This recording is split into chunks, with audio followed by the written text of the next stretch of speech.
Hello everyone and welcome back to my channel. Today's video is going to be my March mid-month reading wrap-up.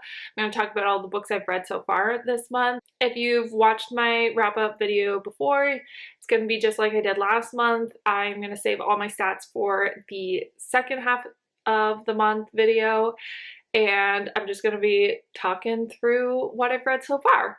So it's been a kind of a slower reading month actually for me, but I have been reading a lot, some larger books, some longer books in there. So it's like is it slower or is it, but anyways, I've read 8 books so far, so I think I can give a bit more of a description for some of them. Obviously, if they're ones further on in series, I'm not going to give like too much of a description because I don't want to spoil anything. But yeah, without further ado, let's just hop into the video. So the first couple books I'm going to talk about were included in my dark or taboo romance reading vlog. So if you want my full thoughts of while I was reading it throughout it, make sure you go check out that vlog. But the first book that I read was Dukes of Ruin by Angela Lawson and Samantha Rue. This is the 4th book in the Royals of Forsyth University series. This series sort of is split into trilogies. So the first 3 books were about the lords and their trilogy, and then these next 3 are about the dukes. Each trilogy is about a different frat or different like house at Forsyth University, and they're all sort of like different parts of the mob in this town. It's very dark. These are very dark. I do think that dukes are less dark than the lords, so if you can get through the lords, you'll probably be able to get through the dukes. I personally like the dukes better because it's just a little less dark. I don't typically read a ton of dark romance books, but I did really pleasantly like it. Make sure you check trigger warnings because they're dark and taboo, and they're a lot, honestly, and they're a freaking roller coaster ride. I half the time don't know how I'm feeling, and I think that's probably part of the appeal of dark romance books, is that they are just such a roller coaster of emotions. So I gave this one 3.75 stars. I did like it a lot more than I liked the first book in the Lord series. I know that the first book is always the hardest to get through because they're building relationships and all that, but I would say this, a lot of it isn't really romance in this book, and there's some very triggering, very crazy on-scene stuff that happens in this book. But the end was such a cliffhanger that I had to immediately pick up the second book because I just needed to know what was happening. But yeah, the romance aspect of this book is what brought it down for me. But the plot of these books are just honestly so interesting. The way that the little mafia and the houses interact, it's really that whole part of the book really interests me, and I think it's wild. So that's where it's obvious it's raising the rating. Anyways, yeah, so I gave this one 3.75 stars. Then I read Dukes of Madness, which is the 5th book in the Royals of Forsyth University series and the 2nd book in the Dukes trilogy. So this one I liked so much more. It was actually so cute. For 80, I don't know, maybe 60% of the book is really cute. I really, really liked the character development in this book. There's a lot of dukes go through a lot of character development in this book.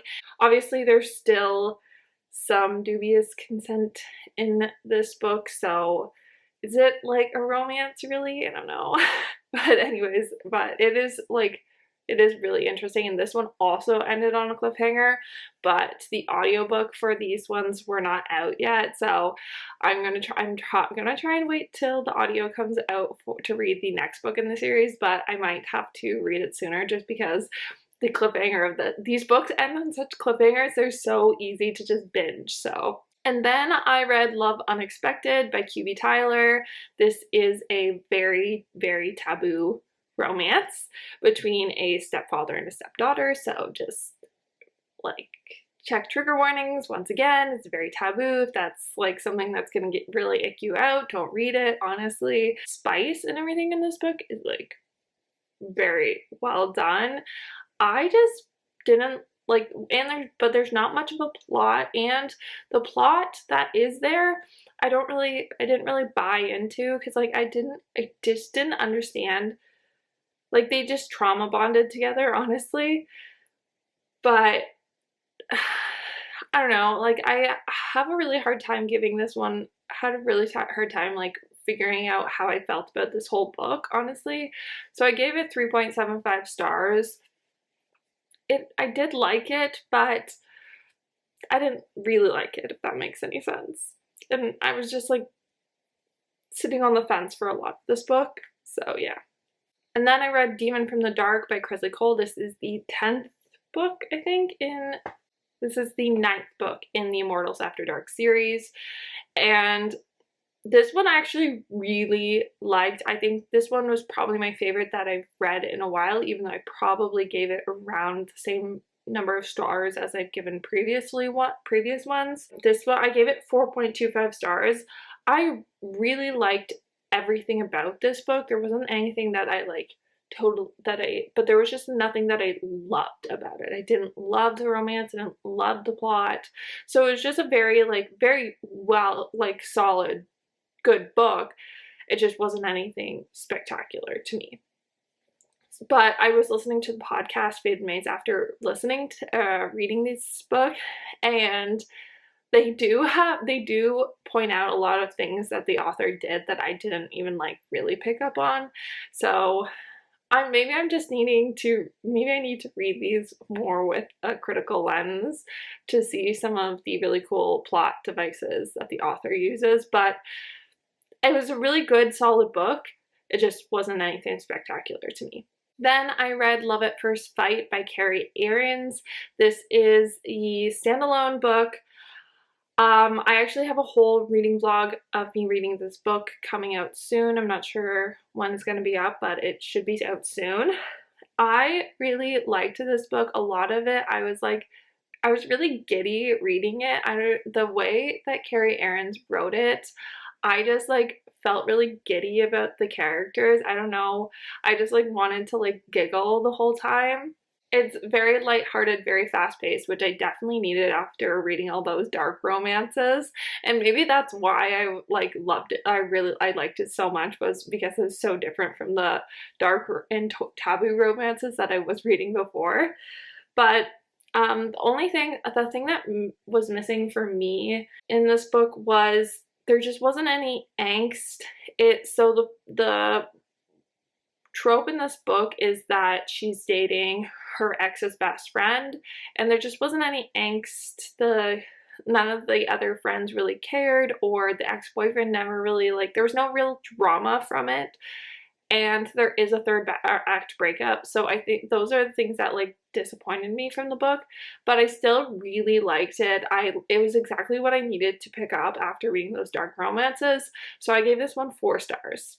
Then I read Written in My Own Heart's Blood, which is the 8th book in the Outlander series by Diana Gabaldon. This is probably my least favorite book in the series that I've read in the last little while anyways. I just feel like nothing happened, and it was just getting really unrealistic to me. Like, it was like the history parts of it is like fun every now and then to see like a character that you've heard of from history, but now they're like becoming like best friends with some of the like high names in history, and I'm like, then how are you supposed to have not been in these history books?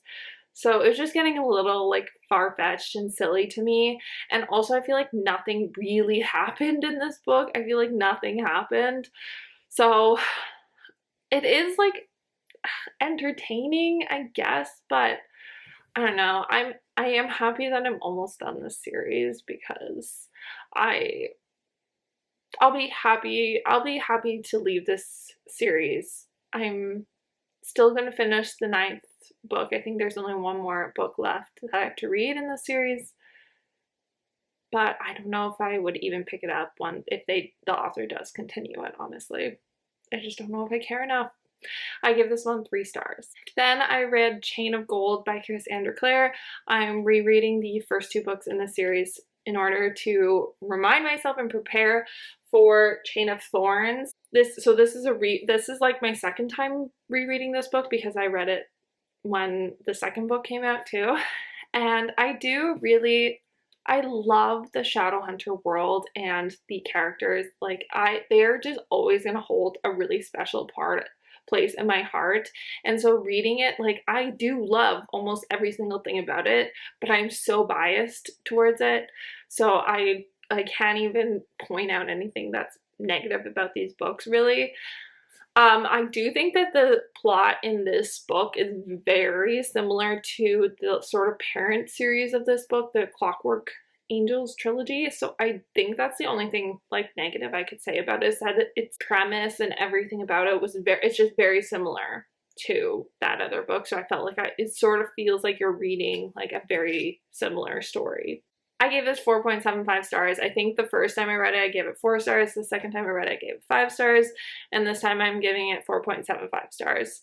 So it still holds up in my opinion, but I love this series and it just makes me really want to go back to the very beginning and read all of City of Bones and like the entire Shadowhunter world. But like realistically, that's so many books and I can't do that. And then last but not least, I reread On Dublin Street by Samantha Young. This is the first book in the On Dublin Street series. I reread it because I really do want to get back into this series, and I think I loved this book more this time that I read it than last time. There are issues with the writing. There's like the third act, the like very classic third act breakup, but the angst in this book is so good. I love the tension between the two main characters, the banter. I cried at the end because I just really like this book. And like, yeah, there's issues with it, but I just really liked it. So I gave it 4.5 stars, which I think is higher than I gave it last time, but I'm not actually exactly sure. But I am really excited to continue with this series because I've heard that the angst only gets better as the series goes on, which I'm very excited about. And that's all the books I have read so far in March. I hope you guys enjoyed. Leave a comment down below what your favorite book you've read so far in March is. Subscribe if you're not already, and I will see you in my next one. Bye guys.